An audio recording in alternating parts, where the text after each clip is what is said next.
Amém?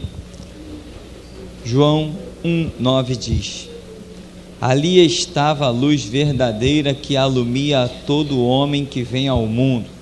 Estava no mundo, e o mundo foi feito por ele, e o mundo não o conheceu. Veio para o que era seu, e os seus não o receberam, mas a todos quantos o receberam, deu-lhes o poder de serem feitos filhos de Deus, aos que creem no seu nome, os quais não nasceram do sangue, nem da vontade da carne, nem da vontade do varão, mas de Deus. E o Verbo se fez carne e habitou entre nós, e vimos a sua glória como a glória do unigênito do Pai, cheio de graça e de verdade. Amém.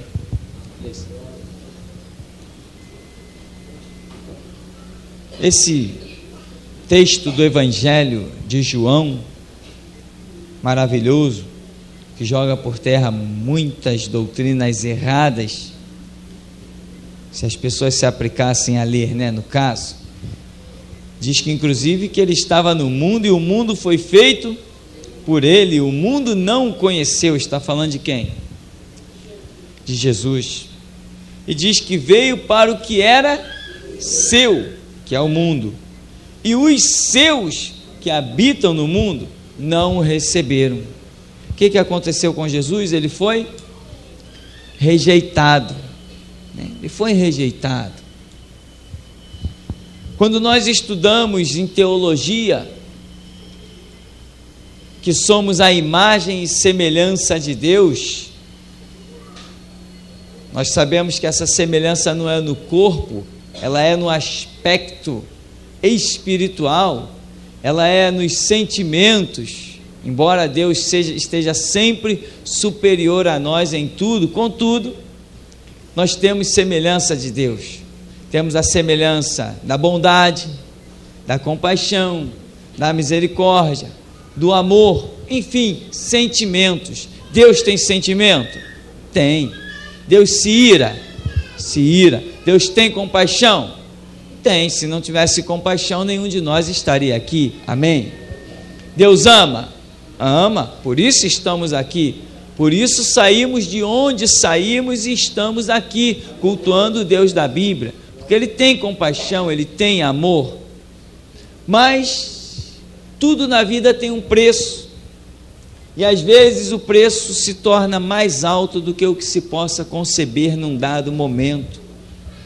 Você vê que Ele veio para o que era seu, mas os seus... Você tem ideia do projeto de Deus em enviar Jesus Cristo a este mundo? A Bíblia não diz a que nível Deus amou o mundo. Quando Jesus está conversando com Nicodemos, lá em João 3,16, diz que Deus amou o mundo de tal maneira. Que tal maneira é essa? Aí ele diz, a tal maneira é que deu o seu Filho unigênito, e o mundo está nem aí, não foi o meu, foi o dele. Em outras palavras, em outras atitudes, é isso que o mundo está dizendo a respeito de Jesus Cristo, porque o mundo está fazendo vista grossa. Os historiadores escrevem seus livros e colocam lá, antes de Cristo, depois de Cristo. Quem pesquisa vai e comprova, realmente Jesus Cristo crucificado entre os homens, um homem sem pecado, um homem isso, um homem aquilo, mas aqui continua dizendo que ele veio para os seus, mas os seus não o receberam. O que aconteceu com Jesus? Uma rejeição profunda. Como homem que era 100% homem, uma vez nascido de Maria, 100% homem, sem sombra de dúvida. Se fosse nos tempos de hoje, se fizesse um DNA, o DNA de Maria estaria 100% em Cristo Jesus e seria testificado: Jesus, filho de Maria. Aliás, não precisaria do DNA, porque a Bíblia diz isso. Amém? Este homem, o Verbo que se fez carne e habitou entre nós, sofreu por amor a nós. Deus traça todos aqueles projetos e manda Jesus como cumprimento da promessa. Isaías 7,14: eis que a virgem conceberá e dará à luz um filho. E ele se chamará por Emanuel, que quer dizer Deus conosco. Aquele povo conhecia isso, sabia disso. Quando Jesus Cristo vem curando os enfermos, ressuscitando os mortos, levantando os paralíticos, expulsando as legiões de demônios, os homens dizem assim: que é isso? A virtude de Deus está se manifestando no meio dos homens, nunca se viu tal. Com autoridade ele ordena aos espíritos imundos e esses lhe obedecem, saem que nem gatinho cativo. O que eles deveriam ter feito? Confirmado a Escritura, ido examinar, procurar saber quem é esse homem, de onde ele vem. E aí eles chegariam à gloriosa conclusão e cumpririam o propósito de Deus, que era de Jesus Cristo implantar o seu reino, Jesus Cristo fazer a sua obra, enfim, mesmo que ele fosse ser crucificado pela humanidade, porque ele seria, mas não precisava ser pela mão do seu próprio povo, não precisava ser traído pelo seu próprio povo, não precisava ser traído pelo seu próprio irmão. Aquele que mete comigo a mão no prato é o que me trai, aquele a quem eu der o bocado molhado. Eu vou alimentar o meu traidor, eu vou dar um bocado molhado para ele, diz as versões lá. Não precisava disso. Aí Jesus diz assim: o Filho do Homem vai como dele está escrito, mas ai daquele por quem ele é traído. Eu não preciso ser traído, não é necessário que eu seja traído. Se ninguém fizer nada, eu mesmo subo naquela cruz e me entrego pela humanidade. Em outras palavras, é isso que ele está dizendo. Você já foi traído? Você já foi rejeitado? Você já foi humilhado?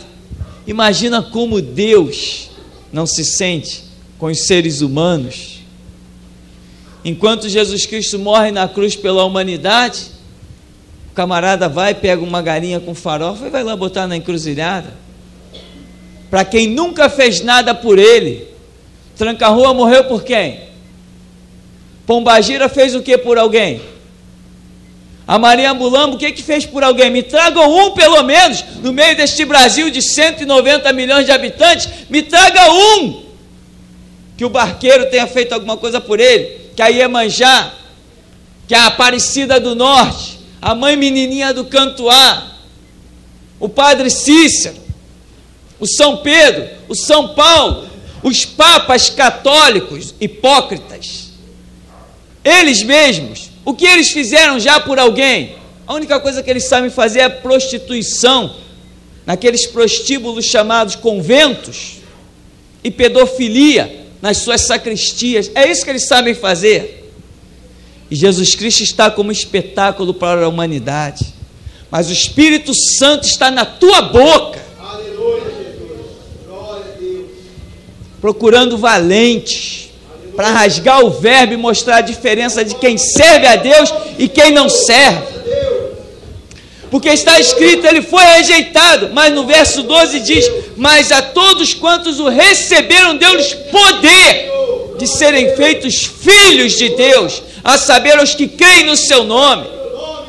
E é por isso que por onde você passa, meu irmão, você faz a diferença. Você pode ter 1 mês, 2 meses, 3 meses nesse ministério, mas quando você abre a boca, você vira o centro das atenções. Porque Deus tem trabalhado na sua vida. Ele foi rejeitado e sente essa rejeição até hoje, porém o amor que você tem por ele lhe dá o alívio, lhe dá o refrigério. Porque diz Isaías, ele verá a obra da sua alma, ele verá a obra que ele fez e ficará satisfeito. Só ficou satisfeito porque encontrou você. Aleluia. Mas quando olha hoje para a nação de Israel e para aqueles que pisam no seu sangue e zombam da sua palavra, Deus chora.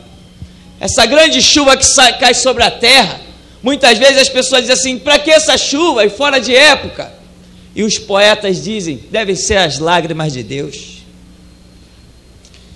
Mas você foi encontrado e encontrou um Deus vivo e verdadeiro. Você não despreza mais. Um dia você desprezou. Um dia Deus olhou para você lá, se inclinando diante do pau e da pedra, confeccionado pelo catolicismo romano. Mas você saiu de lá. Ele foi rejeitado por uns, mas tem sido amado por outros. E o reino de Deus é para esses que o amam. E a estes ele disse: eu vou preparar-vos lugar, não vos deixarei órfãos, voltarei para vós. O amor de Deus foi tremendo. Lá naquela cruz, Jesus diz: Pai, está consumado, nas tuas mãos eu entrego o meu espírito. Amém? Maravilha, glória a Deus, está feita a obra.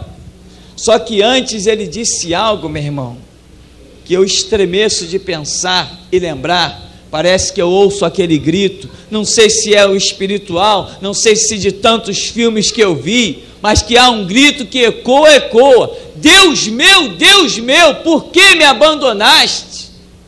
Para que você estivesse sentado aí hoje. Aleluia, Jesus Cristo foi rejeitado pelo próprio Pai.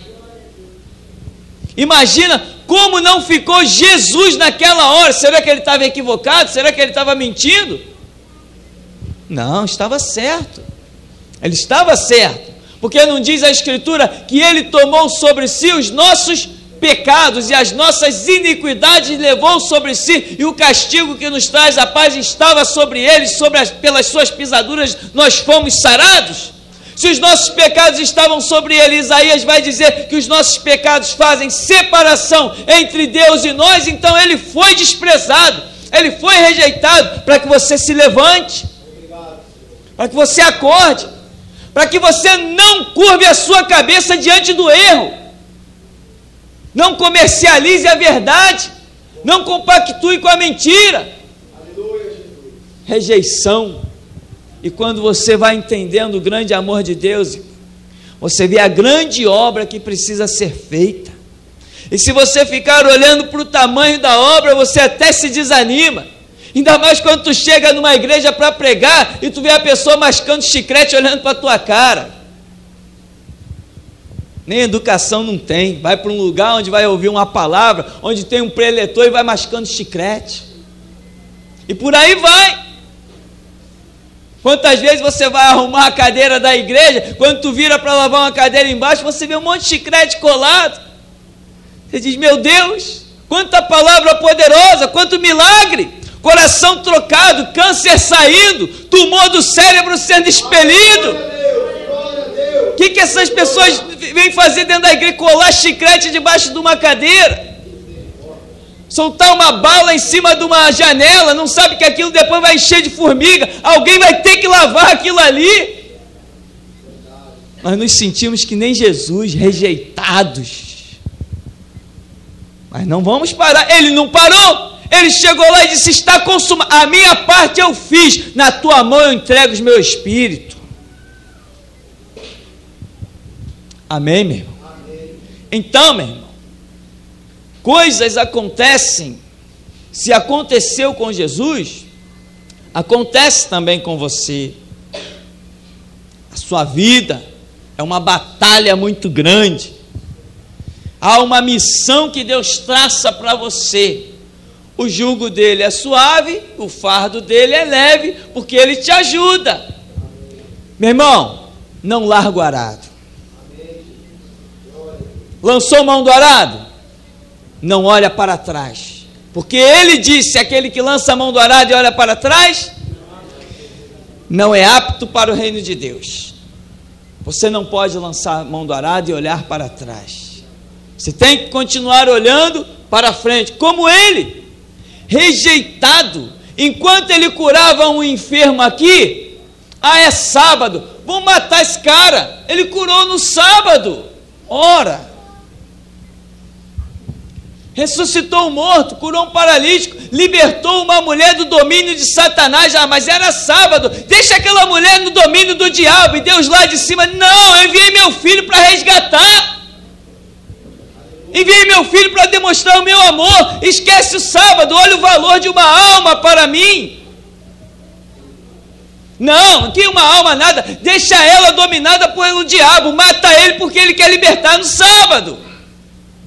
A praga chamada adventista do sétimo dia está aí até hoje.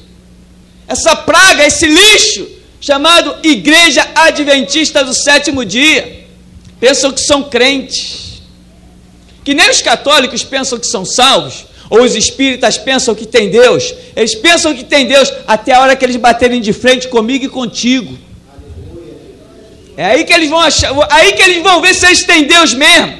Quando a gente chamar para o desafio e mostrar que o Deus da Bíblia não compactua com eles. Compra a rejeição de Cristo na tua vida. Compra a humilhação de Cristo na tua vida. Porque está escrito: maldito todo aquele que for pendurado no madeiro, ele se fez maldição em teu lugar. Agora tu és bênção, tu és verdade, tu és luz, tu és o caminho, a verdade e a vida. E ninguém irá ao Pai se não ouvir o Cristo que tem nos teus lábios. Deus te chamou para uma obra que só pode entrar quem é valente. Muito valente, mas põe valente nisto. Você foi chamado para uma obra para que as pessoas levantem processo contra você, calúnia contra você, difamação contra você, tem que te chamar de falso profeta, de anticristo e de tudo mais que quiser, mas eles vão ver que há Deus na tua vida. Aceite, meu irmão, aceite. Aceite como Jesus Cristo fala em Mateus capítulo 5, quando vos perseguirem, caluniarem, maldizerem e disserem todo mal contra vocês, exultai e alegrai-vos, porque é grande o vosso galardão nos céus, porque assim também perseguiram aos profetas que foram antes de vós, mas só que perseguiram a ele também. E o que aconteceu com ele quando ressuscitou? Todo o poder me é dado nos céus e na terra. Quando se manifestou a João: como eu venci, o Pai me dá que eu me assente com ele no seu trono. Todo aquele falou de você, todo aquele que vencer, assentar-se-á comigo no meu trono. É isto que é a obra de Deus. Você, meu irmão, não olhar para as circunstâncias, não olhar para o que te aflige, lembrar, como a Escritura diz, trazer à memória o que te dá esperança, lembrar o que Paulo falou: a nossa leve e momentânea tribulação não se compara com a glória que em nós há de ser revelada. Você pode falar pouco, mas vai alcançar muitos. Tem muita gente falando muito e não alcança nada. Muitos estão semeando muitas coisas, mas não passam de doutrina, fermento dos fariseus. Mas a pouca palavra que há em ti está produzindo vida por onde você passa. O reino de Deus é assim, semelhante a uma porção de fermento que alguém introduz na massa, disse Jesus. E logo, logo, toda a massa estará levedada. Eu pergunto: você quer fazer parte dessa massa, dessa semeadura, dessa investidura do fermento? É um tempo precioso que vem chegando às nossas vidas. É um tempo que nós estamos incomodando realmente. E vão tentar fazer o que contigo? Te rejeitar, te caluniar, de te difamar, te parar. Mas por mais que eles tentem, a promessa vai dizer que 1000 cairão ao seu lado, 10.000, e tu não serás atingido. Irmão, caminhe com fé, com confiança, caminhe com firmeza. Como? Como a Bíblia diz, Mateus 6,6, João 5,39, esse é o caminho. Aprenda a ouvir Deus, aprenda a receber a revelação de Deus, aprenda a não ser guiado somente por palavras persuasivas humanas, não, mas pela revelação do Espírito Santo de Deus. Deus está vendo uma humanidade cativa pelo nome do seu próprio Filho. Não bastou toda a rejeição que Cristo sofreu, não bastou toda a humilhação que, quando a gente descreve, se torna até pesado. Hoje pessoas estão em nome de Cristo escravizando outros, mas a Bíblia diz: conhecereis a verdade libertará. Mas você não conhece um monte de gente que diz que é crente escravizada, subjugada, pisada, humilhada. Por quê? Porque eles não conhecem o Cristo que você conhece. Eles estão encabrestados, estão dominados, eles estão sendo subjugados, martirizados e nem percebem nada disso. Mas aí está escrito que o Espírito do Senhor Deus está sobre você.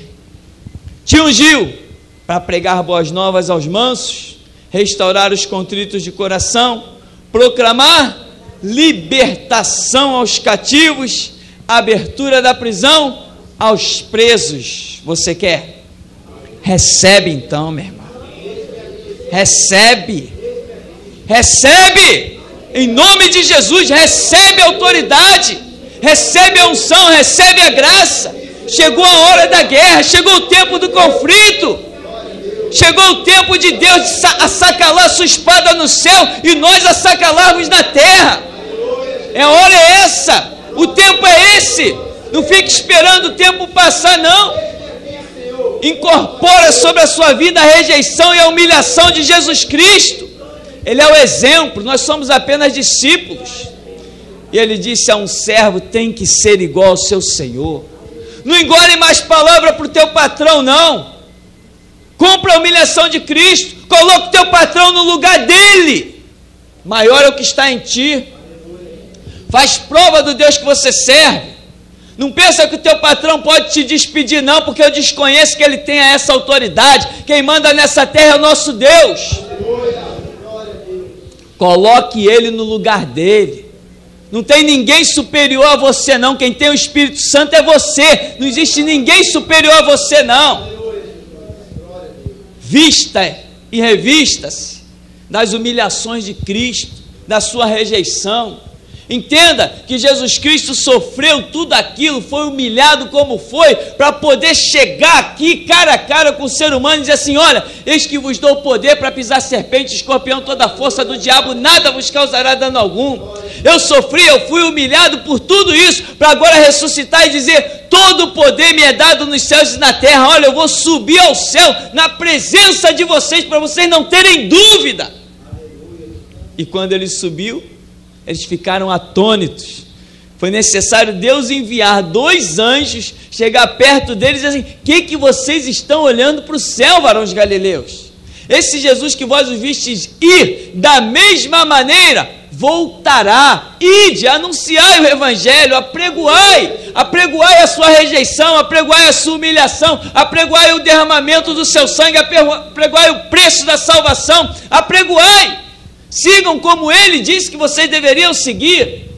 E sumiram os anjos. Aí os discípulos voltaram e esperaram ser revestidos do poder.